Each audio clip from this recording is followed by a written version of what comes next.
Coming up on the Making Waves VO podcast. You know, if you were to get paid for a pickup in real life, you should get paid for the pickup of a synthetic version of your voice. Maybe it's different, but it's still compensation for the usage of that. And that's the biggest thing that I think we probably want to try and be aware of, is that it's going to make things easier, but it still doesn't make it free. You still don't have the right to use my voice for anything without some kind of compensation. And if you were going to compensate me in real life, then you should compensate me for the synthetic version of my voice. Usage is usage, whether it's real or synthetic. Making waves. Making waves. Making waves. Making waves. Making waves. Making waves. Making waves. Making waves. Making waves. Making waves. This is the Making Waves VO podcast with Kevin Kilpatrick and Bobby Maxwell. This, of course, is the Making Waves VO podcast. You heard it right there. Kevin Kilpatrick here in Nashville, along with Bobby Maxwell, who is also a Nashville peep. How does it feel being a Nashville peep, Bobby? I still can't get used to it when I talk, especially when I talk to my friends back in Cincinnati. It's like, they'll just say something. I'll see that, and then I'll go, wait a minute, I live 4 hours away. Or they get me because they say I'm picking up a Southern accent. Yeah, and I have heard that a little bit. Oh no! It's okay though. It just you can't help it, Bobby. It just is full encompassing, all encompassing. And speaking of full compass, we would like to say that the Making Waves VO podcast is proudly presented by Full Compass, our good friends at Full Compass and fullcompass.com. We know VO. Hey, that's some acting chops coming in handy right there. Love it. We've got a great edition of the Making Waves VO podcast today, and we're going to get a little bit serious about our business today. We're going to be talking with Tim Friedlander coming up in just a minute. Tim is the president and co-founder of NAVA, the National Association of Voice Actors, and he has been making some great headway for we voice actor types on Capitol Hill, protecting our rights, Bobby, and we're going to talk with him in just a minute. He juggles a lot of balls, for sure. He's got a lot going on. I can't wait to talk to him. Was that in college or what? Was he experimenting or what's going on there?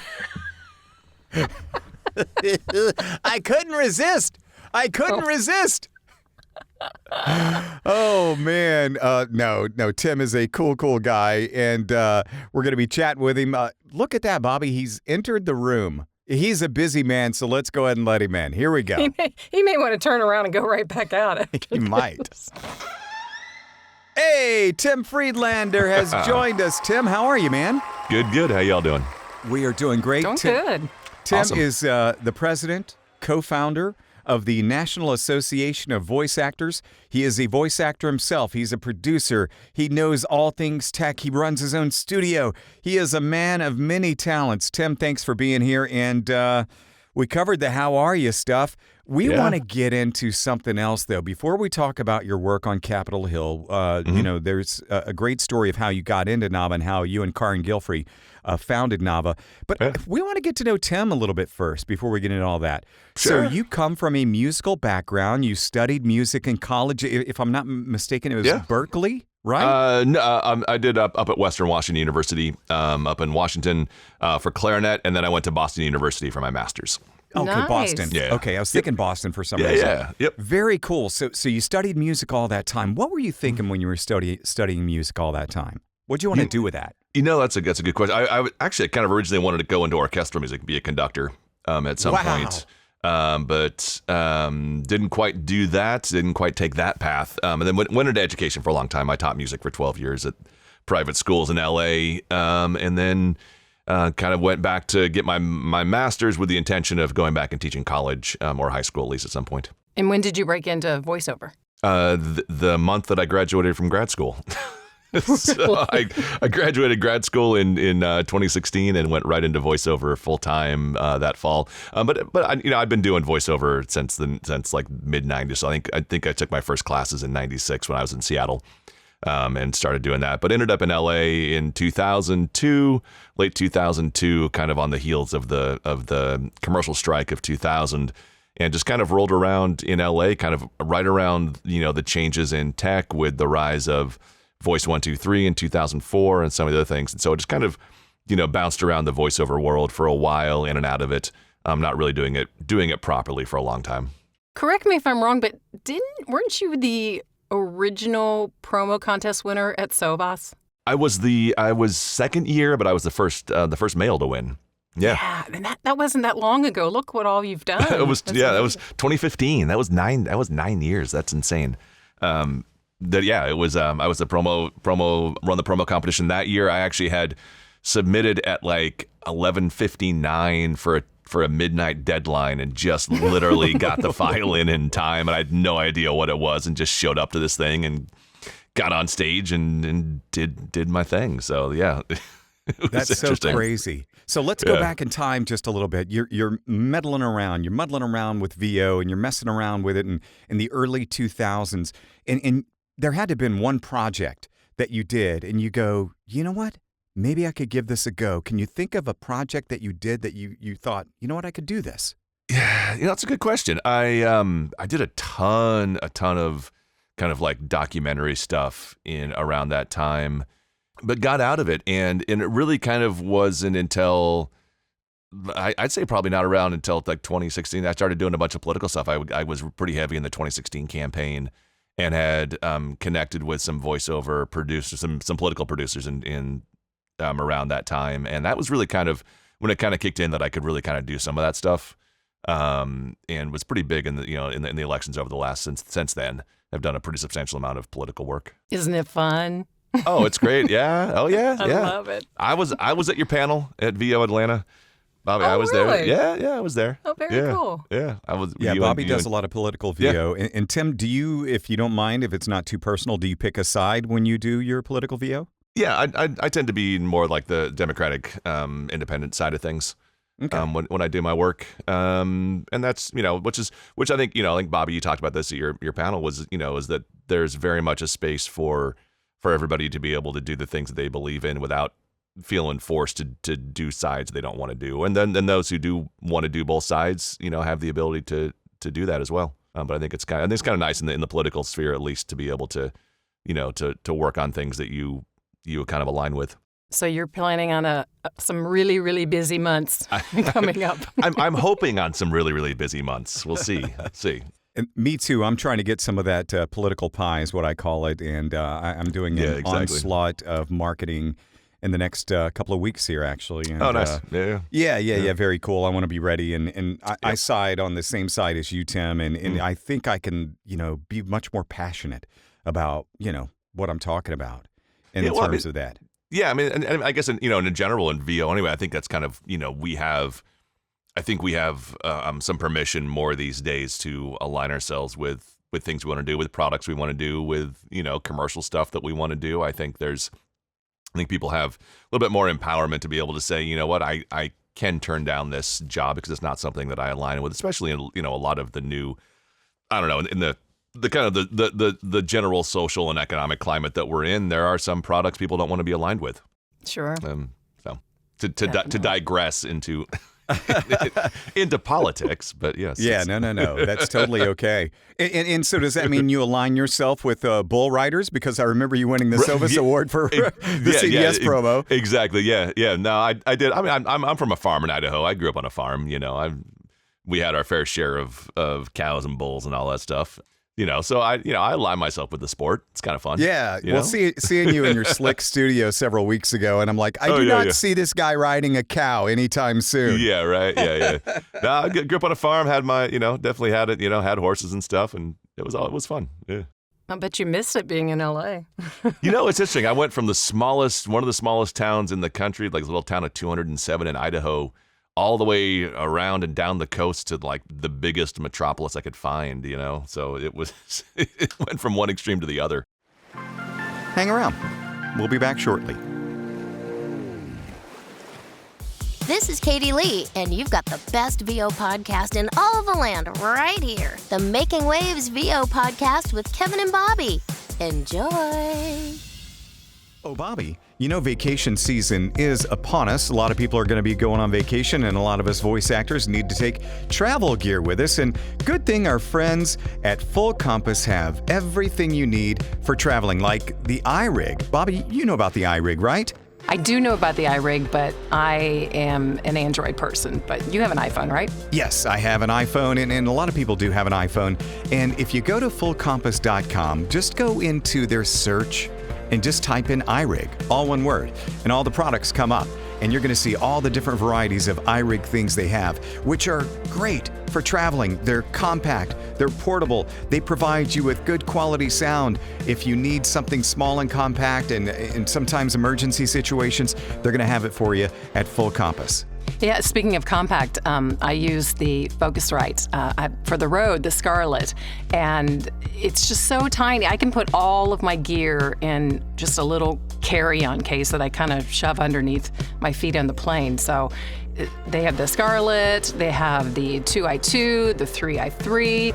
I mean, they've got just about every Focusrite product you can imagine at Full Compass. I love the Focusrite myself because, like you said, it's compact and it is my go-to interface to take with me when I'm traveling. But if you're not traveling and you're more concerned about, hey, what are some long-term solutions for my sound, Kev? I'll tell you, Auralex products. Auralex are, I think they're the best, right? Yeah, they are really good. There are some other comparable products for treating sound. And now when we're talking about Auralex products, we're not talking about blocking out sound so much, but absorbing that echo sound that you might get in an untreated space. And here's the good news.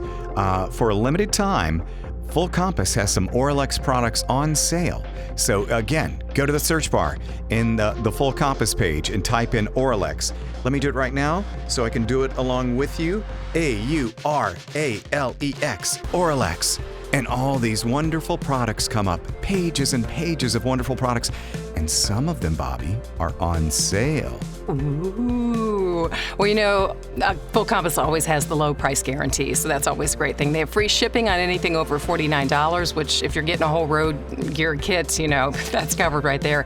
And they always have their friendly, free expert assistance at Full Compass. Call them at 1-800-356-5844 and talk to a sales consultant. Or go to fullcompass.com. Full Compass, fullcompass.com. We know VO. And now back to making waves. Well, way over in the other side of the country, we're really psyched that you hooked up with Christy Bowen. She's now kind of a affiliate of Soundbox LA, so congrats on that. How many of those do you do around the country? We've got 4 right now, and then we're working on a new one and hopefully opening up in Boston in the next few months. So we'll have Soundbox Boston. So we got 3 in LA. Kind of Venice, Woodland Hills, and then the Hollywood location, which, Kevin, where you were at, and Nashville at the Tennessee voiceover studio, kind of affiliated with Christy over there, and then Boston opening up, hopefully the next few months. What does that mean for Soundbox LA, like to get these affiliates? You know, I think one of the things that it means, at least it means for me, is that I know that we can provide like a consistent experience for both the talent and producers who are using us. We've been public since 2018, but we don't advertise. We don't really talk about the studios. And if you want to work with us, you got to find us. And we try and really have a very kind of high-end boutique talent for talent. We always talk about talent working for talent because everybody who works at Soundbox is a voice actor in some capacity. And so we're able to provide an experience that in my opinion, I think an experience that is built on the needs of the voice actor as opposed to experiences built on the needs of production. And I think that as voice actors, I think is a different experience when you walk into a studio and you've got an experience built around you being able to do the best job you can do as a performer. Sure. Are you still producing demos with Mary Lynn as well? Yep, we do that. It's myself and Carson Beck under the West Coast Demos banner.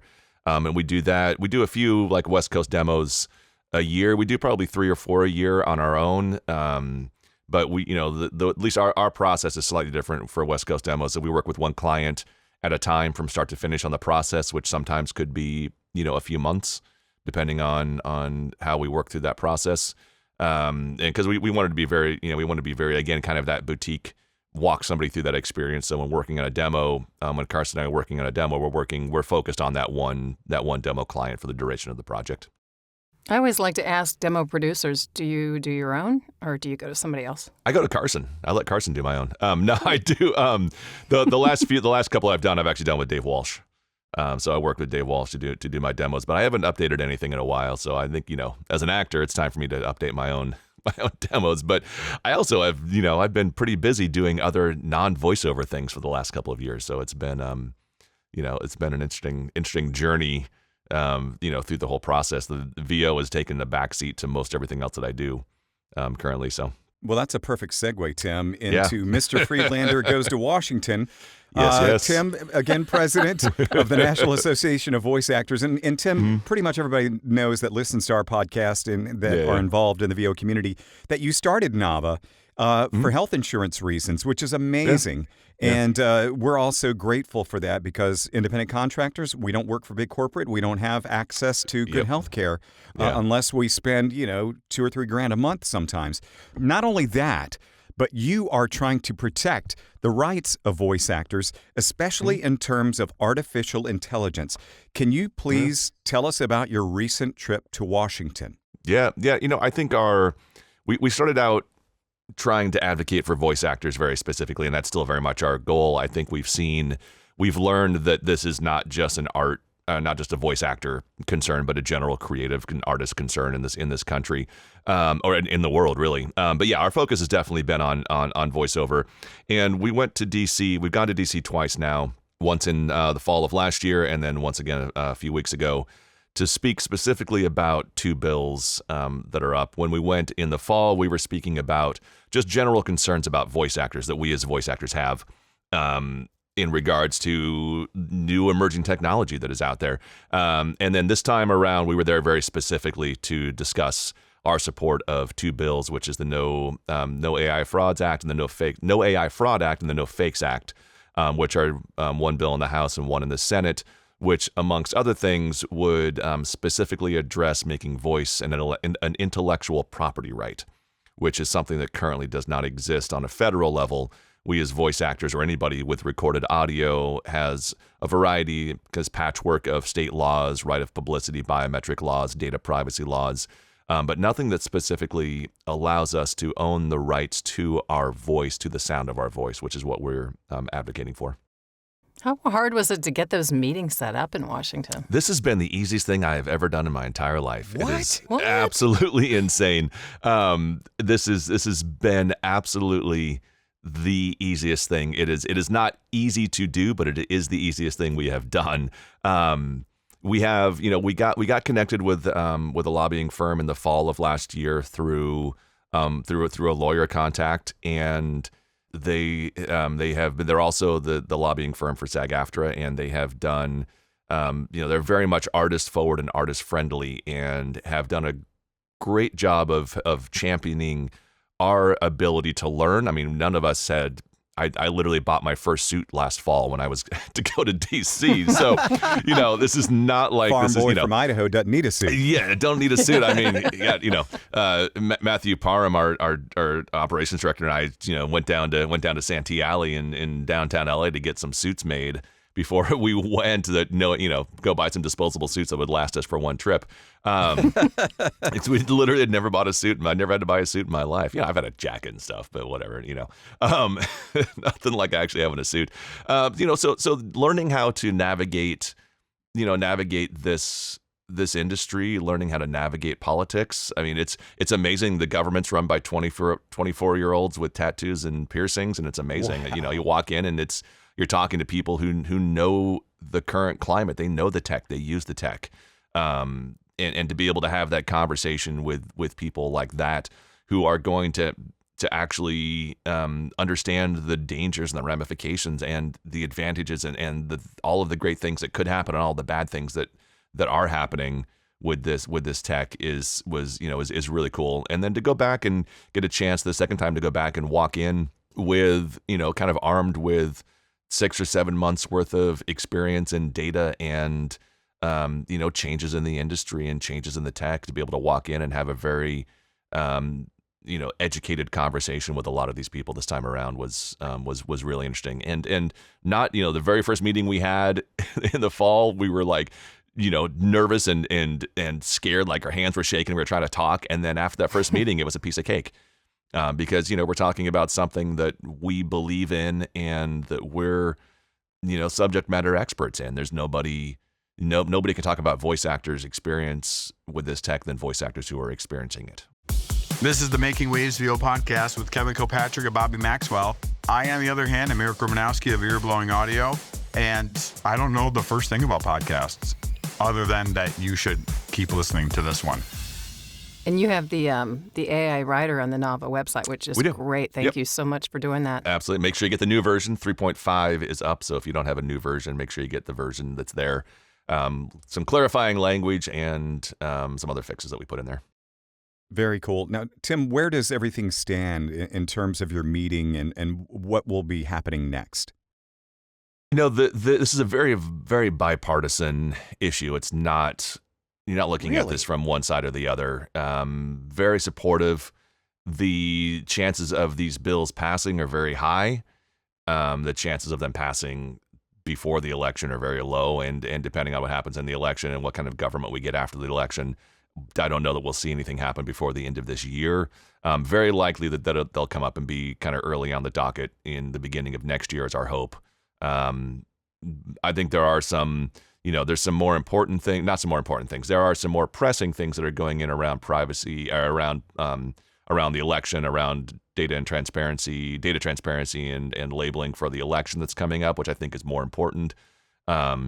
If we have a bunch of deep fakes and synthetic voices and misinformation and disinformation campaigns going around during this election, we're looking at a potential damaging of this country in a way that I don't know that we can recover from in any way to really believe anything that we ever see or hear again.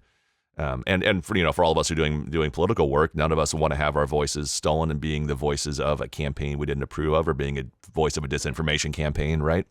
And so I think that's the most pressing issue. And that was one of the things that we kind of really hit on last fall when we were there, which is, we're coming into an election season, and regardless of whatever side you're on, something, we have to look out for the protections of truth. And obviously truth is in the eye of the beholder to a certain extent, but, making sure that we can see something on TV that is, and trust that it is true. I mean, we know everything's edited. We know that there is, hopefully you can take it all with a grain of salt and look through, kind of the surface things and try and get to the truth. But if we have fully made up photos and images and audio and video that's out there that you can't discern the truth from computer generated, we've got a much deeper problem than voice actors losing work. And it goes with saying it's not just AI, which is huge, but we just have to really watch and protect our voice overall. The whole backstage thing that's come up with them changing their lingo in the past couple weeks was crazy. Yeah. I mean, and somebody happened to see it and put it on social media, and everybody's going, wait a minute, we're not signing our life away. Yeah. And they changed that stuff, didn't they? Didn't they go back did and change it? Yeah, they did change it. It's, this is one of the things that we've talked about is that you have to read your contracts and read the terms of service. Those terms that were in there that people were upset about have been in there since 2012. Oh, wow. So they didn't put those terms in recently. They've been in there as long as everybody's been on the website. So really, so you go back to August of 2012 is when those first things were put into place. But it took us 12 years for us to figure out that they were there for somebody to finally catch it. So, everybody's been doing these things. So Tim, let's I want to kind of put a bow on this whole AI conversation that we're having with you today. So 10 years from now, where do you think we stand in terms of AI and how much it will be integrated into our voiceover? And, what is your vision for the future for that? I think we have to look at 6 months to a year from now. I don't think we get 10 years. In 10 years, we're going to be, 3 or 4 generations deep into this. I think that a lot of what we're going to it's hard. Like, I don't have an answer for this because I don't think anybody really knows, regulations need to go in place, laws need to go into place, but also what's the tech going to be able to do? And will the regulations actually apply to the tech as it's being created? And has the damage been done? Are those 12 years that everybody's been uploading audio to Mandy and these other sites already done the damage? And can we protect things going forward? There's just so many things that kind of have to fall into place. I think that we are seeing a better understanding of artists' rights and artists' value of real human artists. And I think maybe one of the positive outcomes of this is that we generally have a better respect for human created art and artists who we now know aren't rich and are working, blue collar working class artists and voice actors who are working those 40 hours a week trying to make a living, make ends meet doing that work. That not everybody is the celebrities we see on TV, and that human voice actors and human artists have value. I think that we are going to find a way that those who know how to use the tools will benefit, and those who don't know how to use the tools will be at a disadvantage. Not that you have to use the tools, and by this I mean synthetic voices and synthetic AI generation, but to understand what they mean, understand how they work, understand what your contracts say. That's really where we have to start. So I don't know that we have, in 10 years, I think we're looking at the potential, either decimation of the entire industry or a completely new landscape with new technology that we could never have possibly thought of. I'm interested because we talked with Karen about this, I don't know how many months ago we had her on the podcast. Oh, yeah. Do you personally have an AI voice bank recorded? I've used mine with 11 Labs. I've done the public version of that to try and test it out and see how it works, to see what it does. The speech-to-speech technology that they have on there is phenomenal. The text-to-speech is great. I don't have a commercially available version of my voice now. So you haven't auditioned with it, like she was telling us about. I did a couple auditions when we first tried it, tested it out, and then our stance once we kind of got into the changing of terms of service with some of the platforms, I stopped doing that personally. Yeah. It's funny because I can see, and that's kind of what I was thinking about too. 10 years from now, we as voice actors, we may all have that by then, because when Karen did it, and she talked about the 3 C's, right? Yeah. Compensation, control, and what was the other C? Consent, control, and compensation. Consent. That's what it was. Yep. And I could totally see in my world that I'm involved in, automotive. I do automotive spots all day. Absolutely. And they're always needing pickups, right? Yeah. And I could, my big agency that I do the stuff for, I could see. Well, they already do some 11 Labs stuff. Yeah. P.S. But I've had a conversation with them about that. Right. And I could see that being of value, though. Like, hey, Kev's in a long session, and we need a pickup to change $299 to $399. Absolutely. And if you're talking about something like that, that's the benefit of a tool that helps people on all sides of this. You've given your consent. You have control over what it says, and if you were to get paid for a pickup in real life, you should get paid for the pickup of a synthetic version of your voice. Maybe it's different, but it's still compensation for the usage of that. And that's the biggest thing that I think we probably want to try and be aware of, is that it's going to make things easier, but it still doesn't make it free. You still don't have the right to use my voice for anything without some kind of compensation. And if you were going to compensate me in real life, then you should compensate me for the synthetic version of my voice. Usage is usage. Whether it's real or synthetic.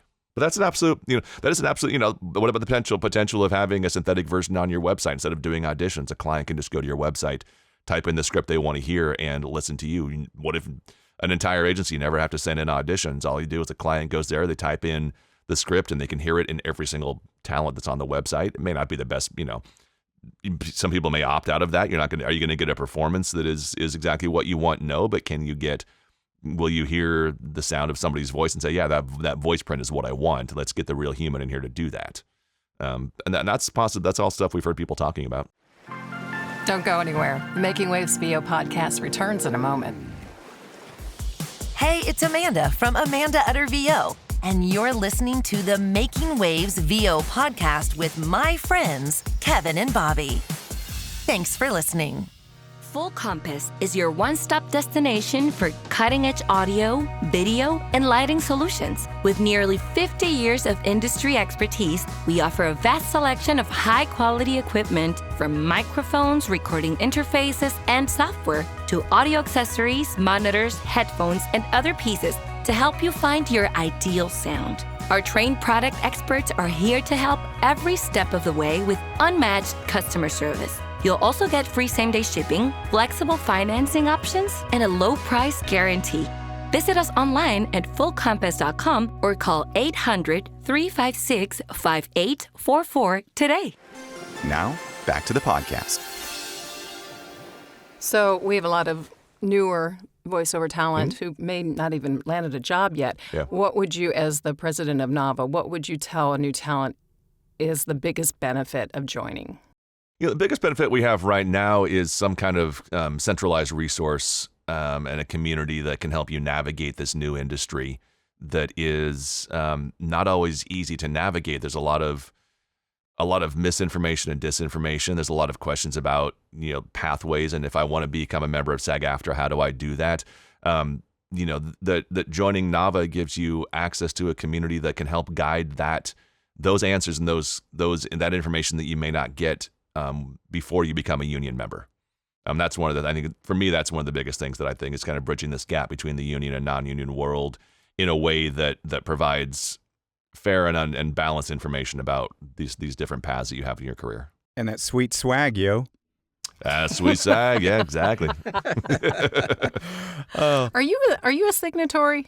Yes. Yep. My that's what I thought. Yeah, my studio. I didn't know is, if you're still doing that. Yeah. Yep. We still do that. We have that's a full-time, kind of branched off that part of the studio business is a full-time signatory division and signatory and payroll that handles that. And this is part of the information, is talking about converting work, talking about the reality of being a union, non-union FICOR member, talking about the reality of living in a right-to-work state, and all of those things. There is massive benefit to working under a union contract where you have protections and you have guaranteed pay and you're going to get paid. But it's not always the right time or the right thing for everybody to be in the union at the certain points in their career.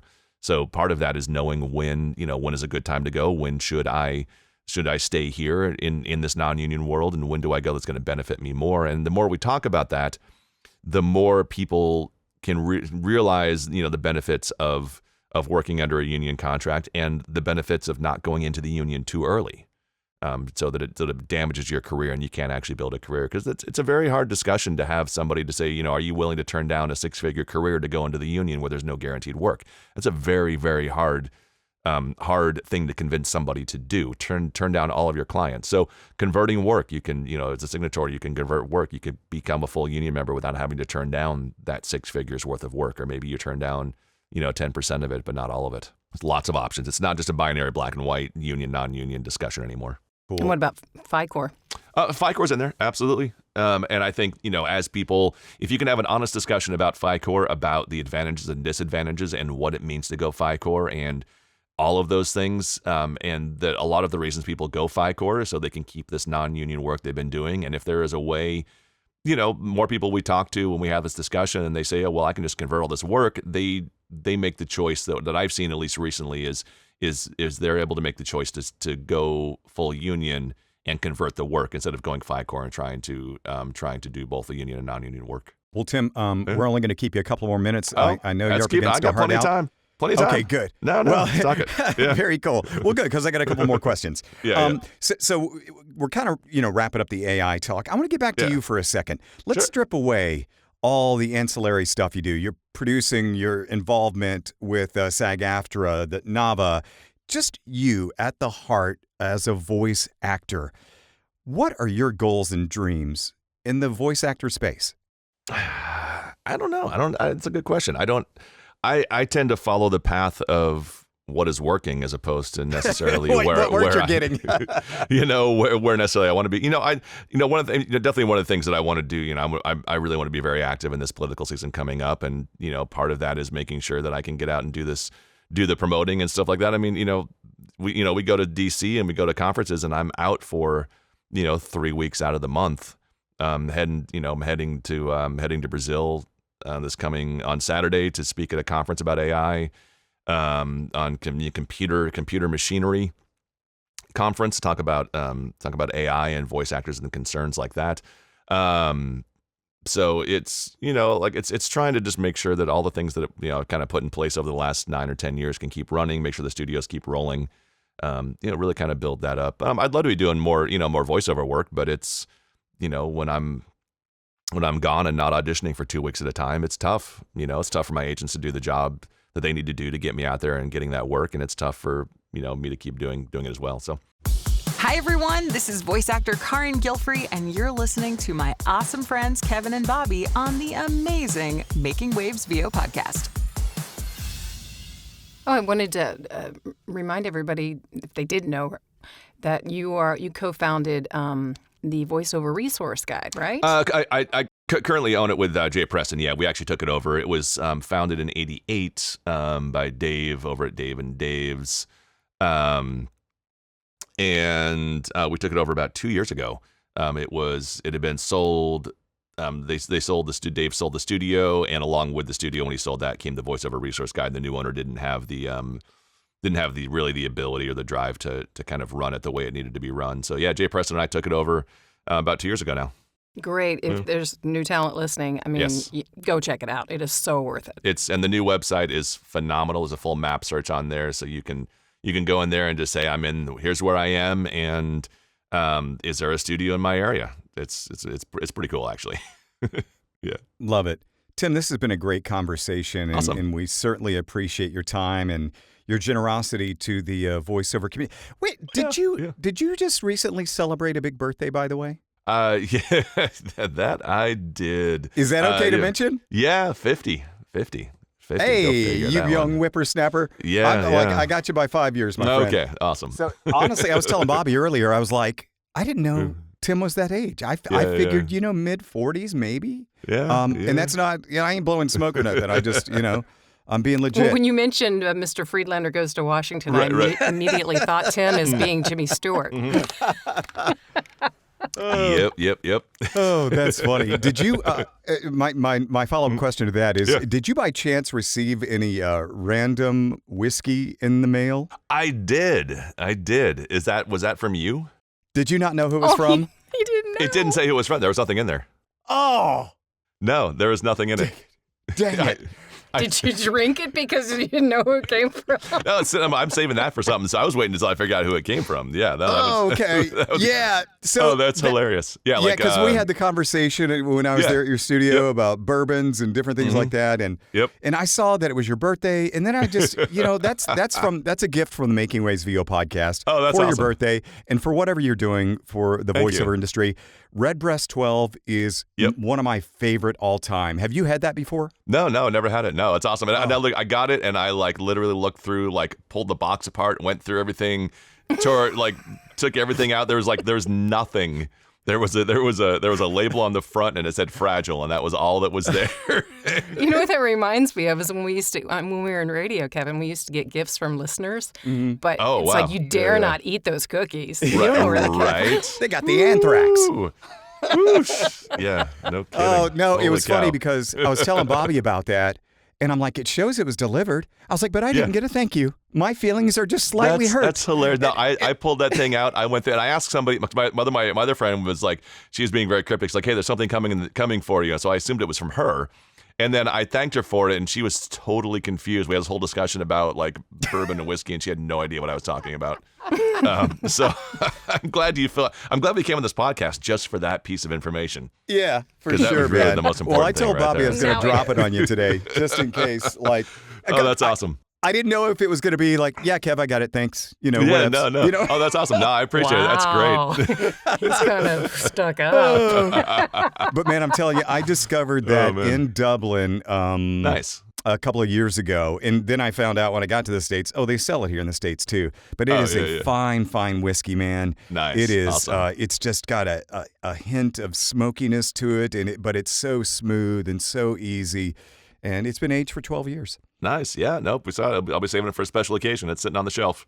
Very nice. So, very yeah. nice. There you go. Yeah. When you come back for a session here, we'll have a little. Yeah, little right in the drink. middle of it. Yeah. Exactly. Yep. We'll get you to that place you need to be. Give me another shot of Redbreast 12. Yeah. Exactly. Yep. Oh, Tim Friedlander, president of NAVA, the National Association of Voice Actors. He's a voice actor and producer as well, and just an all-around good guy and ambassador for the industry. Thank you so much for your time today. Oh, you're welcome. Thanks for having me. It's been fun. Thanks, Awesome. Tim. Thanks. Very cool. So that's cool. Don't you feel better now? Yeah. Don't you feel better? He didn't know who it was from, so that's good. No. Oh, yeah, I knew who it was from. That'd have been funny. Oh, yeah, I knew it was from. Oh. Oh, that's weird that you sent it off and there was no sign that it was from you. That's so strange. Yeah, and you said you online? Yeah, it was some, I looked for, ways to send liquor through the mail and, I know. I found this guy named Slippery Pete. And then I was just going to say that statement by itself, if somebody hears that, it's like, what? Yeah. So Tim Friedlander, great guest. Just he's a great guy, for the voiceover industry, right? Oh, yeah. He's so giving. And I don't know how he started all this other than the insurance thing, but yeah, he's incredible. Yeah. Very, very cool, and love to see him succeed and blow up in the voiceover world, even though he, I don't know how much more he can take on his plate, Right. with all the stuff he's got going on, with the coming up on 4 Soundbox LA studios that he's got to oversee, and then with the Nava stuff, and then with the voiceover resource guide, and then, demo production, regular production. And then, by the way, there's the voice acting stuff. So, yeah. Cool cat. Love to see him happy. Love to see him succeed in doing his thing. So, Bobby, that was very informative. What is your big takeaway in terms of the AI stuff? I keep hearing that he actually has his own voice bank or whatever you want to call it. I need to do that because we really have to look to the future. I have had this discussion many times about our voices aging, and we just need to do it so that we are protecting our voice and getting paid for it.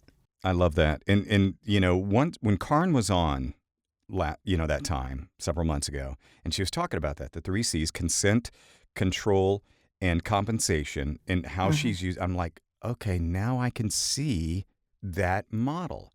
And then I started envisioning for all the automotive stuff that I do, or if the on-hold stuff that I do. Hey, Kev, Enterprise Rent-A-Car needs a pickup line. Oh, crap, I'm away from my regular studio. Let's generate it, And what about e-learning? Think about how many words you have out there that are just oh my gosh! Out there, that people could use. They say audiobooks and e-learning are 2 of the worst that could be hit. Yeah, that concerns me in terms of e-learning because I do a fair chunk of e-learning work, and I know you do. Thankfully, the big client I do the majority of it for has made no hints or anything about wanting to do anything AI. So I love that, and so there's that. But it could save us time, we voice actors, time and effort, and like you said, we might have a voice issue at some point. Oh my gosh, the allergies here in the Middle South are killing us, which happens. And hey, we could generate a spot, still get compensated, still have the control, and we consent, to ourselves. So yeah. Good stuff. Bobby, I think, let's see, this has been an amazing episode, but what say ye in terms of the next episode of the Making Waves VO podcast? How about just you and I do something? I think we need to cover some stuff. Yeah. I think we need to have a talk, Kat. Did you hate when your wife does that? Honey, we need to have a talk. Yeah, that usually means spending money on something. Oh, goodness. Great work today, Bobby, per usual. And, we'll talk to you on the flip side, yo. Yo. Making Waves VO podcast presented by Full Compass and FullCompass.com. We know VO.